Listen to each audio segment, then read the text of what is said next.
नमस्कार, मैं हूं संदीप चौधरी। आज सबसे बड़ा सवाल में हम बात कोरोना की ही करेंगे। संक्रमण का आंकड़ा देश में 21,000 पार कर गया है। चिंताजनक स्थिति है। लगातार मैं शब्द इस्तेमाल कर रहा हूं। यह संक्रमण काल ही नहीं, यह संकट काल है और पूरे देश को एकजुट होना होगा। और हमारी प्राथमिकताएं क्या हैं? 3 अहम चीजों पर पूरे देश को, सरकारों को, केंद्र सरकार को गौर करना होगा। सबसे पहले स्वास्थ्य, हेल्थ कंसर्न्स। संक्रमण की चेन हमें कहीं ना कहीं, कैसे ना कैसे तोड़नी है, इसलिए हम लॉकडाउन 2 में हैं। दूसरा, खाद्य सुरक्षा। खाने पीने का सामान मिले सबको, आपको, मुझको मिल जाता है। गरीबों के लिए परेशानी है, दिक्कत का सबब है। इसके अलावा आजीविका, रोजगार जा रहे हैं, इसमें कोई शक व शुबा नहीं है। सरकार आंकड़े बताए या ना बताए, लेकिन CMIE का आंकड़ा मैं लगातार कोट कर रहा हूं। लॉकडाउन 1 में 15 अप्रैल तक ही 12 करोड़ लोगों के रोजगार जा चुके हैं। यह दिक्कत का सबब है। और जहां तक स्वास्थ्य की प्राथमिकता की बात है, तो रैपिड टेस्ट किट्स का बड़े गाजे बाजे के साथ ऐलान किया गया। अब टेस्टिंग होगी, अब ट्रेसिंग होगी, लेकिन वो पुअर क्वालिटी के निकले। राजस्थान ने शुरुआत की, अब बहुत सारे राज्य कह रहे हैं ये किट हमें मंजूर नहीं है। दूसरी किट मंगाई जा रही है, टेस्टिंग हो भी रही है, लेकिन रफ्तार अभी बहुत ढीली है। सिर्फ लॉकडाउन से, सिर्फ घर में बैठकर कोरोना के संक्रमण को हम नहीं रोक पाएंगे। ये बात आपको, मुझको, हम सबको, सरकारों को समझनी होगी। PPE, डॉक्टर्स को प्रोटेक्टिव जो इक्विपमेंट है, वो भी माकूल मात्रा में अभी उपलब्ध नहीं हो पा रही है। ये तमाम दिक्कतें हैं।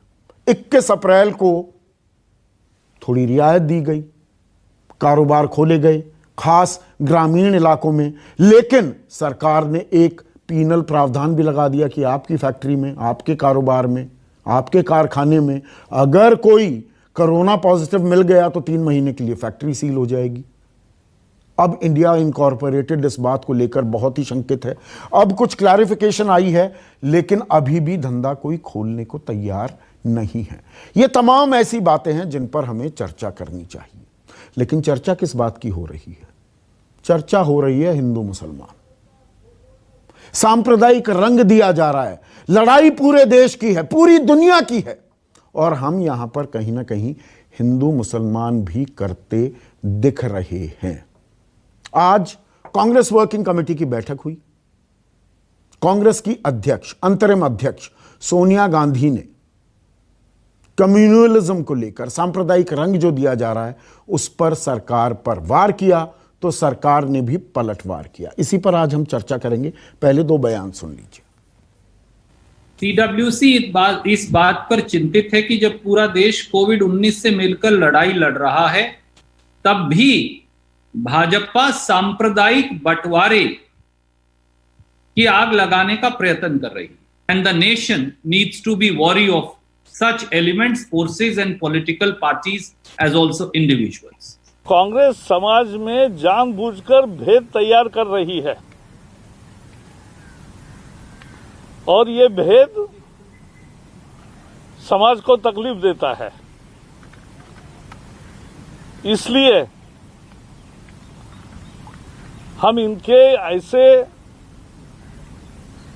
वक्तव्यों की भर्त्सना करते हैं। तो आपने यहां पर देखा, कांग्रेस बीजेपी पर, सरकार पर आरोप लगा रही है कि सांप्रदायिकता फैलाई जा रही है। बीजेपी कह रही है, केंद्रीय मंत्री कह रहे हैं कांग्रेस लोगों को बांट रही है। ऐसे में आज का सबसे बड़ा सवाल, कोरोना पर लड़ेंगे या कोरोना से लड़ेंगे? पर और से पर ध्यान दीजिएगा इस सवाल में। और सोनिया ने क्यों कहा नफरत का वायरस फैला रही है बीजेपी? चर्चा में मेरे साथ बीजेपी के राष्ट्रीय प्रवक्ता, राज्यसभा सांसद भी हैं GVL नरसिम्हा राव, कांग्रेस के राष्ट्रीय प्रवक्ता रोहन गुप्ता मेरे साथ हैं, स्वराज इंडिया के संस्थापक Yogendra Yadav, AK Vajpayee national vice president हैं और मुख्य प्रवक्ता हैं LJP, जो कि अहम घटक है मोदी सरकार की, और जाने माने राजनीतिक विश्लेषक अभय दुबे मेरे साथ जुड़ चुके हैं। तो मेरा सवाल GVL बड़ा सीधा, हम कोरोना से लड़ रहे हैं या हम कम्युनल वायरस फैला रहे हैं? कर क्या रहे हैं? संदीप भाई, पहले आपको और दर्शकों को नमस्कार। पूरा देश, एक तरह से देखा जाए पूरे विश्व, ये कोरोना की महामारी से लड़ रही है, संकट की स्थिति में है। केंद्र सरकार और प्रदेश सरकार मिलकर इस समय, और हेल्थ प्रोफेशनल्स, पुलिस कर्मचारी, मीडिया के मित्र, ये सब अपने सुरक्षा को खतरे में डालकर देश की सुरक्षा में लगे हुए हैं। पर लेकिन ये दुर्भाग्य की बात है, सोनिया गांधी, राहुल गांधी और उनके परिवार केवल और केवल राजनीति करने में लगे हुए हैं। उनको मुझे नहीं लगता है कि ऐसे समय एक गंभीरता से एक तरह से ऑल पार्टी कंसेंसस वाली जो बात दिखनी चाहिए, वैसे उनको नहीं लग रहा है। क्योंकि देश के प्रधानमंत्री ने जो कदम लिए हैं, सरकार की चारों तरफ से प्रशंसा हो रही है। ये कांग्रेस पार्टी को सहमत नहीं, कांग्रेस पार्टी को ये उनके गले नहीं उतर रही है। इसलिए हर दिन कोई ना कोई नया बहाना ढूंढकर सरकार को घेरने की कोशिश कर रहे हैं। नहीं, हम आज तक इनको रिप्लाई तक नहीं दिए। GVL, आपने बहुत अच्छी बात कही। हम आज तक इनको रिप्लाई भी नहीं दे रहे हैं, क्योंकि ठीक है, आप रिप्लाई मत दीजिए, वो आपका अधिकार है, वो आपका अधिकार है। मैं सवाल पूछ रहा हूं आपसे। मेरा सवाल ये, देखिए GVL, आप ट्रैक करते हैं, आप मीडिया को समझते हैं, आप सरकार के कामकाज को समझते हैं। मुझे ये बताइए, 24 तारीख से, पिछले महीने की 24 तारीख से लॉकडाउन शुरू हुआ।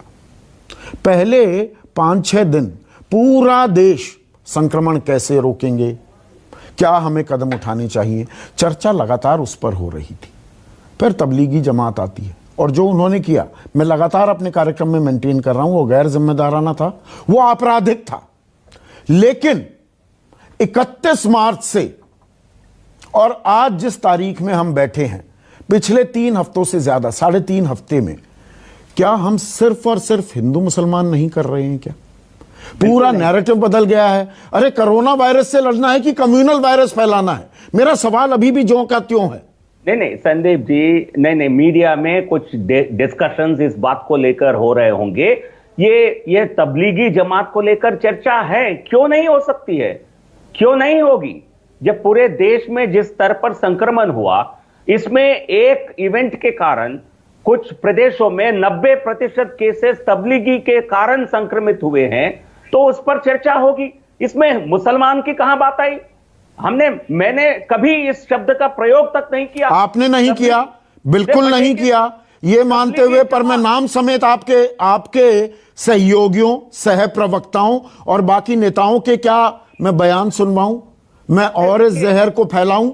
मैं वो करना नहीं चाहता, और आप जानते हैं मैं किनके नाम ले रहा हूं। आप जानते हैं आपने बिल्कुल नहीं किया। पर हर बात में हिंदू मुसलमान कर देना, पालघर की घटना है जो जघन्य अपराध हुआ, संतों की हत्या हुई, उसमें हिंदू मुसलमान कर देना। तो अगर मैं पलटकर पूछूं कि तबरेज के साथ क्या हुआ झारखंड में, अखलाक के साथ क्या हुआ, पहलू के साथ राजस्थान में क्या हुआ, तब ये बातें तब क्यों नहीं उछलकर सामने आए? तब तो वरमालाएं पहनाई जा रही थी आपके नेताओं के द्वारा ऐसे लोगों पर जो मॉब लिंचिंग के अपराधी थे, आरोपी थे। गलत कह रहा हूं क्या मैं? नहीं, बिल्कुल नहीं कह रहे हैं, बट लेकिन जो जिन विषयों की आपने जिक्र किया है, अखलाक का हत्या हो, पहलू खान का हो, उस पर हफ्तों तक चर्चा हुआ है, महीनों तक चर्चा हुआ है टीवी में। नहीं, किसी ने संवेदनाएं जाहिर नहीं की। लेकिन क्या जो लोग आज संवेदनाएं जाहिर कर रहे हैं और सीधे उसमें राजनीति लेकर आ रहे हैं, दुर्भाग्यपूर्ण था, काला दिन था। नहीं, बट लेकिन वो संतों की हत्या की निंदा करना जरूरी है या नहीं है? क्या कांग्रेस पार्टी से यह सवाल नहीं पूछा जा सकता है? 2 हिंदू संतों की हत्या होती है, यह दुखद है। बिल्कुल सवाल पूछा जाए, मैं पलटकर वही सवाल पूछ रहा हूं। अपने गिरेबान में भी झांकना होगा ना बीजेपी को। जो मैंने 3 वाकये और बहुत, मॉब लिंचिंग ये देश की एक बड़ी कड़वी हकीकत है, इस पर चुप्पी साधे हुए थे ना लोग। नहीं, आप ऐसे जनरलिटी में बात नहीं करिए। आप पहलू खान का हत्या हुआ, निंदा हुआ, होनी चाहिए थी। बस लेकिन दो हिंदू संतों की हत्या होती है, ये आम बात हो जाती है। आम बात बिल्कुल नहीं है, बंद करके मुंह बंद करके पर इसे हिंदू मुसलमान करना कितना जायज है? पर लेकिन पहले हिंदू संतों की हत्या क्या धर्म के आधार पर नहीं है?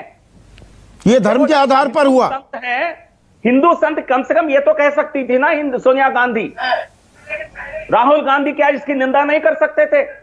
दो संतों। रोहन गुप्ता इसका जवाब दीजिए, रोहन गुप्ता इसका जवाब दीजिए। पहलू तबरेज अखलाक पर आप जोर शोर से निंदा करते हैं, संतों की हत्या पर चुप क्यों हो जाते हैं, फिर कहते हैं सांप्रदायिक रंग दिया जा रहा है? संदीप जी, चुप होने की बात नहीं है, ये बड़ी दर्दनाक और शर्मनाक घटना है। और उससे भी शर्मनाक घटना ये है कि 107 लोग जो पाए गए इसमें, जिसके ऊपर कार्रवाई, और उसमें से 4 भाजपाई कार्यकर्ता है और भाजपा के पदाधिकारी है, उसका भी जवाब दे दे जीवीएल जी। बात यहाँ पे ये है संदीप जी, जब पूरा देश मिलकर कोरोना से लड़ रहा है, अपने तबलीगी की बात की मैं उसका जवाब दूंगा। आपकी सरकार थी, आपने क्यों परमिशन दी उनको इकट्ठे होने की? और आपको मालूम था वो संक्रमित थे, तो पूरे देश में उनको क्यों जाने दिया? फरवरी में आपने नमस्ते ट्रम्प क्यों किया? देश आपसे ये जवाब मांग रहा है। जब हम पत्र लिखते हैं आपको कि 5 किलो से 10 किलो कर दीजिए अनाज, तब आपको जवाब नहीं देना है। हम आपको पत्र लिखते हैं कि हमारे 25 लोग मर गए मजदूर, उसका आपको जवाब नहीं है। हम पत्र लिखते हैं कि आप पीपीई अवेलेबल कराइए डॉक्टर का, उसके पास उसके लिए जवाब नहीं है। हम पत्र लिखते हैं कि 130 करोड़ जनता वाली लोग ने सिर्फ आपने 5 लाख टेस्ट किए, उसका आपके पास जवाब नहीं। हम पत्र लिख के बोलते हैं कि हमारी छोटे जो उद्योग है उसको बचाइए, उसका आपके पास जवाब नहीं है। और आपके प्रवक्ता जो आपकी बी टीम है, जरा देखते जीवीएल जी, देश के सामने कितना बड़ा खतरा है और आपकी टीम क्या कर रही है वहां पे। वो ट्विटर और फेसबुक अभी आप खोल के देख लीजिए, आपका डूबा चेहरा है। आपके प्रधानमंत्री आपने मेरे सवाल का जवाब नहीं दिया रोहन गुप्ता, आपने लंबी तकरीर दे दी रोहन गुप्ता, आपने सवाल का जवाब नहीं दिया।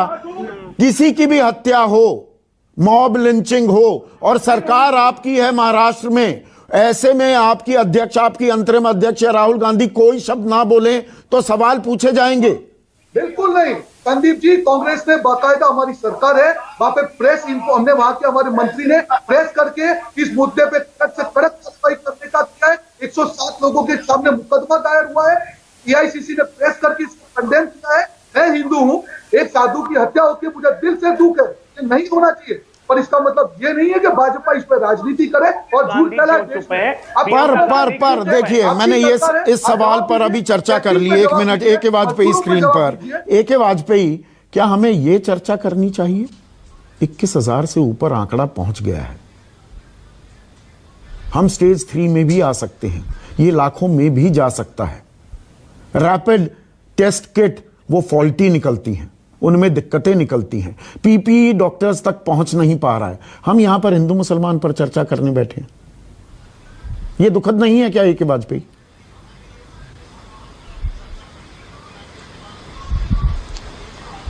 नहीं, दुखद नहीं, ये तो बहुत ज्यादा। हमको देखो, ये कहने में कोई ऐतराज नहीं है कि कांग्रेस पार्टी ने 60-70 साल राज किया है, और जब ये राज सत्ता में थे तो उस वक्त भी समय आया, उस वक्त पाकिस्तान से लड़ाई हुई, चाइना से वार हुआ। क्या विरोधियों का यही व्यवहार था? क्या विपक्ष का यही व्यवहार था जो कांग्रेस आज कर रही है? क्या ये समय है कि यह कहा जाए कि बीजेपी नफरत का वायरस फैला रही है? क्या ये वक्त है इस वक्त इस तरह की बातों करने का?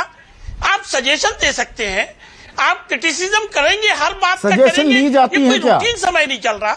लॉकडाउन से पहले क्या कोई सर्वदलीय बैठक हुई? किसी से सलाह मशवरा हुआ?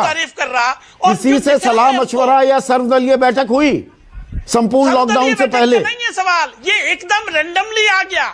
नहीं, बिल्कुल जरूरत नहीं है। अच्छा, जरूरत नहीं है। संदीप जी, सलाह भी नहीं लोगे और फिर कहोगे कि सलाह। दिख रहे हैं कि मोदी जी की कंट्रोल किया है मामले को। 1 महीने बाद सिर्फ 20,000 केस हुए हैं, और दूसरे देशों का हाल देखिए। इतना ही काफी है ये कहने के लिए कि ये सरकार पूरी तरीके से सरकार कर रही है काम। देखिए AK वाजपेयी, मेरे सवाल का मर्म समझिए। AK वाजपेयी स्क्रीन पर, AK वाजपेयी मेरे सवाल का मर्म समझिए। प्रधानमंत्री भी कह रहे हैं, अभी कुछ दिनों पहले प्रधानमंत्री ने कहा इस वायरस का, इस लड़ाई में कोई जात पात धर्म का कोई लेना देना नहीं है। लेकिन, और आप पिछली दफा भी आए थे, मैं मुरादाबाद का जिक्र कर रहा था, और आपने कहा कि प्रोपेगेंडा भी चल रहा है कि डिटेंशन सेंटर में भेज दिया जाएगा, एनकाउंटर कर दिया जाएगा, लोग इसलिए परेशान हैं। खबरें ये भी चलाई जाती हैं कि थूक दिया किसी ने बिजनौर में, एक मुसलमान केले बेचने वाला था, वो पेशाब कर रहा है बोतल में और वो पेशाब छिड़क रहा है केलों पर। इस तरह की फेक न्यूज़ भी फैलाई जा रही है। ज़्यादातर खबरें झूठी निकली लेकिन सोशल मीडिया पर वायरल हो रही हैं। एक विष, एक घृणा, एक शंका पैदा की जा रही है एक समुदाय के खिलाफ। ये बात मानेंगे कि नहीं?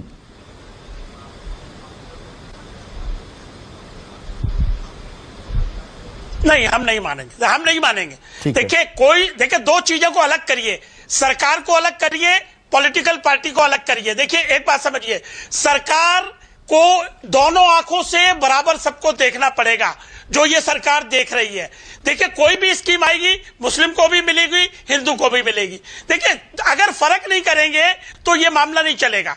दोनों चीजों को फर्क करके चलना पड़ेगा। सरकार कोई इस तरह का काम नहीं कर सकती, पार्टी करती है। जो पार्टी का पदाधिकारी करता है उसके खिलाफ कानूनी कार्रवाई होनी चाहिए और वो कानूनी कार्रवाई हो रही है। वो हमने होती देखी है। देखिए हम कैसे वो हमने होती देखी है। साध्वी प्रज्ञा से लेकर अनुराग ठाकुर से लेकर प्रवेश वर्मा से लेकर बड़ा रोल है। प्रधानमंत्री ने न्यूज 24 के मेरे सहयोगी अमित कुमार को ही इंटरव्यू दिया था। वो मन से कभी साध्वी को माफ नहीं कर पाएंगे, प्रज्ञा ठाकुर को। और क्या हुआ प्रज्ञा ठाकुर का वो हम जानते हैं। लेकिन अब मैं असल मुद्दे पर आता हूं। योगेंद्र यादव, हम यहां पर कम्युनल वायरस की बात कर रहे हैं। 12 करोड़ लोग बेरोजगार हो चुके हैं। 11 करोड़ लोग एमएसएमई सेक्टर में काम करते हैं। 1/3 हमारी इकोनॉमी को कंट्रीब्यूट करते हैं। मैंने शुरुआत में ही जिक्र किया, 21 तारीख से आपने ग्रामीण इलाकों में खासकर कल कारखानों को खोलने की इजाजत दे दी। इंडिया इनकॉर्पोरेटेड क्या कह रहा है, भैया आपने तो कह दिया खोलो, एक भी अगर कोरोना पॉजिटिव मिल गया आपका एम्प्लॉय तो 3 महीने के लिए सील भी कर देंगे। वो खोलने को तैयार नहीं है। डॉक्टर्स को पीपीई नहीं मिल रही है, रैपिड टेस्ट किट फॉल्टी निकल रही हैं। इन पर हम बात ही नहीं करेंगे।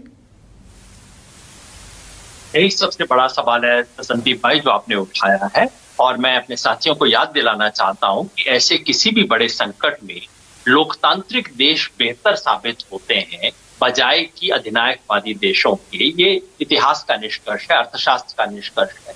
और वो इसलिए चूंकि लोकतांत्रिक मुल्कों में आलोचना होती है, चूंकि सूचना पहुंचती है। चीन में कोरोना वायरस का शुरू में प्रसार इसलिए हुआ कि उस अधिनायकवादी देश में खबर तक नहीं पहुंच सकती थी। इसलिए ऐसे में विपक्ष की तरफ से सही तथ्य सामने रखे जाएं, ये राष्ट्र हित में है, ये अनिवार्य है, ये लोकतंत्र की सफलता का राज है। इसलिए मैं कुछ बातें कहता हूं। आपने बताया 12 करोड़ लोग, जो कि पिछली बार याद है आपके शो में ही हमारी चर्चा हुई थी, 12 करोड़ लोग एक झटके में बेरोजगार हो गए। कल जो सीएमआई का आंकड़ा आता है वो बता रहा है कि अब वो संख्या 14 करोड़ पहुंच गई। 14 करोड़ लोग घर बैठे हैं जिनके पास कोई आय का जरिया नहीं है, जिनमें से कई के पास अब खाने की व्यवस्था नहीं है, खासतौर पे जो शहरों में अटके हुए अपने घर से, जिनके लिए अभी तक कोई भी व्यवस्था की घोषणा भी नहीं हुई है। अभी तक केंद्र सरकार ने कहा है कि हाँ, राज्य सरकारों को इनका ध्यान रखना चाहिए, एनजीओ को इनका ध्यान रखना चाहिए, लेकिन केंद्र सरकार ने वो एक घोषणा नहीं की है जिसका इस देश के नोबेल अर्थशास्त्री, नोबेल प्राइज पाने वाले लोग मांग कर रहे हैं। वो नहीं हुई है। आपने ठीक कहा, कुछ छूट दी गई है, फैक्ट्री खुल रही है। अरे उस फैक्ट्री के अंदर मजदूर जाएगा कैसे? जाएगा तो डंडे पड़ेंगे उसको तो बाहर। वो कहां से आई कार्ड लेके आएगा, कहां से ये सब चीजें पूरी करेगा? अगले हफ्ते तक आंकड़े आ जाएंगे। मुझे नहीं लगता कि इसमें कोई विशेष रिवाइवल होने वाला है। इस सारी समस्या के लिए सरकार जिम्मेवार नहीं है। ये समस्या सरकार की पैदा की हुई समस्या नहीं है, लेकिन इसका समाधान करना उसकी पहली जिम्मेवारी इस वक्त केंद्र सरकार ये अहम बात कही है। सरकार ने ये बहुत अहम बात कही है आपने योगेंद्र। 1 मिनट जीवीएल में आ रहा हूं, अबे दुबे स्क्रीन पर। ये बहुत अहम बात कही है। देखिए, सरकार ने कोरोना थोड़ा फैलाया है, सरकार की वजह से कोरोना थोड़ा आया है। ये तो एक पैंडेमिक है, ये वैश्विक महामारी है, पर सरकार का काम है इसे कंट्रोल करना और लोगों में एक भरोसा कायम करना, उनकी रोजी रोटी, उनकी आजीविका बरकरार रखना। अब 11 करोड़ लोग ऐसे हैं, अबे दुबे, और मेरा आंकड़ा नहीं है, सरकारी आंकड़ा है। 11 करोड़ लोग ऐसे हैं जो पीडीएस, जो हमारा सिस्टम है सार्वजनिक वितरण प्रणाली, उसमें दर्ज ही नहीं है। उनको खाने के सामान मिलेंगे कैसे? 5 किलो अनाज मिलना है या चावल मिलना है, उनको मिलेगा कैसे? और सिर्फ चावल या अनाज से काम नहीं चलता है, ड्राई फ्रूट से काम नहीं चलता है। कच्चा चावल थोड़ा खा जाएगा, तेल भी चाहिए, चीनी चाहिए, आपको ईंधन चाहिए, तभी तो खाना बनेगा। तो ये सवाल तो उठेंगे ना, ये सरकार को ही समाधान करना है। सरकार ने बीमारी थोड़ा फैलाई है, पर समाधान तो सरकार ही करेगी ना। संदीप जी, मैं योगेंद्र जी ने अभी जो बातें कही थी, मैं उनसे 100% सहमत हूं और उसमें कुछ 1-2 बातें जोड़ना चाहता हूं। पहली बात तो यह है कि सरकार ने कोरोना जरूर नहीं फैलाया है, सरकार का काम ये नहीं है, लेकिन कोरोना के खिलाफ जो संघर्ष हो रहा है उसमें सरकार की बुनियादी थीसिस क्या है, इस पर गौर करना चाहिए। मुझे लगता है सरकार की एक अघोषित बुनियादी थीसिस ये है कि कोरोना के खिलाफ लड़ने की सारी जिम्मेदारी जनता और नागरिकों को सौंप दी जाए, उनके मत्थे मढ़ दी जाए, उनसे कहा जाए कि आप घर में रहिए, आप बाहर मत निकलिए। और लॉकडाउन जो है एक तरह से घर बंदी है, इसके लिए हिंदी में एक बड़ा अच्छा शब्द है घर बंदी। घरों में लोगों को बंद कर दिया गया है। इसके बाद में सरकार की जो जिम्मेदारियां थी, जो स्वास्थ्य के क्षेत्र में सरकार की जिम्मेदारियां थी कि कोरोना के टेस्ट बहुत तेजी से कराए जाते, और दूसरी तरफ इस तरह की समान सारे देश में एक सार घरबंदी की नीति है, उससे जो गरीब लोगों के ऊपर जो बुरा असर पड़ रहा था उसके लिए सरकार कोई कार्रवाई करती, वो कार्रवाई बिल्कुल नहीं की गई है। उसके लिए पहले से सोचा नहीं गया, इसलिए नहीं सोचा गया कि असंगठित क्षेत्र के मजदूरों के ऊपर कभी कोई निगाह जाती ही नहीं है, नीति निर्माताओं का ध्यान उसकी तरफ जाता ही नहीं है। आप ध्यान कीजिए, जब कोरोना शुरू हुआ था उस वक्त हम लोग टीवी पे बहसें किया करते थे, वो इस बात की बहस होती थी कि भाई लोग अपनी ईएमआई का भुगतान कैसे करेंगे। यानी जो मुख्य तौर पर वेतनभोगी मध्य वर्ग है, उस वेतनभोगी मध्य वर्ग के आसपास ही सारी आर्थिक नीतियां होती हैं। पूरी राजनीति का जो नियोजन होता है वो उसी के आसपास होता है। जो आनंद विहार में भीड़ बड़े पैमाने पर जमा हुई, जो दिल्ली यूपी के बॉर्डर पर जमा हुई, जो बंबई के अंदर जो लोग सड़कों पर निकले, वो इस बात का प्रमाण है कि असंगठित क्षेत्र में काम करने वाले करोड़ों गरीब लोगों की तरफ सरकार का कोई ध्यान नहीं है, और इस कोरोना के सबसे बड़े शिकार वही लोग हैं। बिल्कुल। और ऐसे में जीवीएल, 1 मिनट स्क्रीन पर जीवीएल, ऐसे में देखिए गरीबों की अगर बात है, और आप तो कहते हैं गरीबों की सरकार है, उसमें अगर कांग्रेस एक ये सलाह भी दे दे कि 7,500 उनके खातों में ट्रांसफर कर दिया जाए, उसमें हम राजनीति क्यों तलाशें? जीवीएल नहीं, कांग्रेस पार्टी बहुत प्यार बांट रही है। हरियाणा से उनके आईएसीसी के सेक्रेटरी दारू लेकर पकड़े जाते हैं। बहुत अच्छे तरीके से कांग्रेस पार्टी कोरोना से लड़ रही है, और उनके विरोध में जो उनको लगता है, जो उनके खिलाफ जो स्वर उठा रहे हैं मीडिया में, उनके ऊपर हमला करना, कांग्रेस पार्टी कोरोना से बहुत अच्छी तरीके से लड़ रही है। देश की जनता देख रही है इसको। और जिस दिन लॉकडाउन का घोषणा हुआ उसके तुरंत 2 दिन के अंदर, किसी के मुंह खुलने के पहले, प्रधानमंत्री गरीब कल्याण योजना के तहत बड़े ऐलान किए गए, उसका पूरी भी हो गया। 20 करोड़ गरीब महिला के खाते में मुद्रा, जिनका जनधन अकाउंट है, 20 करोड़ महिला यानी 20 करोड़ परिवार, 20 करोड़ परिवार यानी 80 करोड़, कम से कम 80 करोड़ की जनता। देश की जनता कितना है उनके? आप तो जाने माने सोफोलॉजिस्ट रहे हैं, तो छोटे, मेरे बात सुनना पड़ेगा आपको। हाँ, मैं सुन रहा हूं। नहीं, प्लीज सुन लीजिए, उसके बाद बोलिए। और अभय दुबे कहते हैं कि लॉकडाउन लोगों को घर पर बंद किया हुआ है। क्या लोगों को छूट दे करके करोड़ों लोग संक्रमित हो जाएं, अस्पताल में भर्ती हो जाएं, लाखों संख्या में गरीब लोग मर जाएं, आप यही चाहते हैं क्या? नहीं, आप सोफोलॉजिस्ट भी रहे हैं। I am running out of time GVL, मैंने आपको वक्त दिया, पर यहां पर स्वान ने, और मैंने उस पर कार्यक्रम भी किया, 51% के पास 1 दिन का राशन, 72% के पास 2 दिन का सिर्फ राशन, 96% लोगों के पास 11,159 लोगों से उन्होंने राय ली थी, मजदूरों से। 96% के पास सरकारी राशन नहीं पहुंचा है। यह भी एक बात सरकार को इस पर गौर करना होगा। सरकार ही समाधान करेगी ना, लेकिन मिलकर क्यों नहीं लड़ सकते? आखिरी सवाल आपसे है रोहन, यह कांग्रेस बनाम बीजेपी की लड़ाई थोड़ा है, पूरे देश की लड़ाई है। आप साथ क्यों नहीं चल सकते? सत्ता पक्ष विपक्ष साथ क्यों नहीं चल सकता? और is it asking for too much? No, We want to be with government. हम सरकार के साथ करना चाहते हैं, सरकार के साथ करना चाहते हैं, मगर सरकार सुने तो सही। मुझे ये बताइए, अगर हम ये बोल रहे हैं कि आप टेस्टिंग ज्यादा करिए, क्या ये ज्यादा ये निंदा हो गई संदीप? तो अगर हम ये बोल रहे हैं कि आप तो हमारे मजदूर मरे हैं, उसका पहले से प्लानिंग कीजिए लॉकडाउन का, क्या ये निंदा हो गई? इससे कितना जवाब? अगर हम बोलते हैं कि डॉक्टर को पीपीई जिससे मिलना चाहिए आप करिए, क्या ये निंदा हो? वही तो विपक्ष की बात नहीं है संदीप जी। हम तो हर जगह पर सरकार अगर गलत चल रही है, एक तो 30 करोड़ जनता वाली देश, 5 लाख टेस्ट होते हैं, तो ये कौन से हिसाब से सही है? मुझे ये तो बताइए। मेरा सिर्फ इतना कहना है कि अगर सरकार को इतना है तो इतना अहंकार सबकी बात है, और जहाँ पे कोर्स करेक्शन ये बात हम सबको सोचनी होगी। ये हम सबकी लड़ाई है, पूरे देश की लड़ाई है। इसमें कोई पार्टी के कोई मायने नहीं, बीजेपी, कांग्रेस, लेफ्ट, कोई मायने नहीं है। ये हम सबकी लड़ाई है। संक्रमण हमें रोकना होगा।